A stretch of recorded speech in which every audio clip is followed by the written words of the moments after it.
তুমি না তওবা করেছিলে?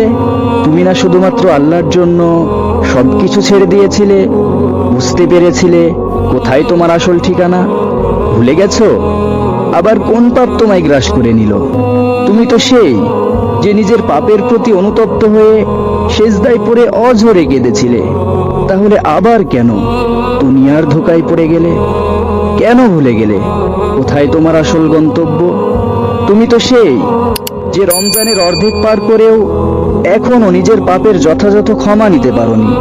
তুমি কি রাসূলের সেই বার্তা শোনোনি যে রমজান পেল কিন্তু নিজের পাপের ক্ষমা নিতে পারলো না, সে ধ্বংস হোক?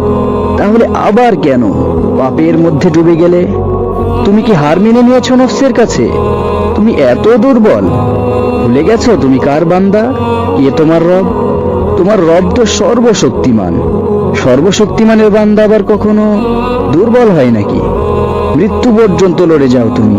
শয়তানকে দেখিয়ে দাও তোমার ইমানের পাওয়ার। শয়তানের ধোঁকায় পড়ে অনেক পাপ করে ফেলেছো, তাই নিরাশ হয়ে গেছো তুমি, তাই না? তুমি কি জানো না তোমার রব কতটা মহান? তিনি তো তোমাকে ক্ষমা করার জন্য অপেক্ষা করছেন। তাই ফিরে আসো সেই রবের দুয়ারে, যার দুয়ার কখনো বন্ধ হয় না।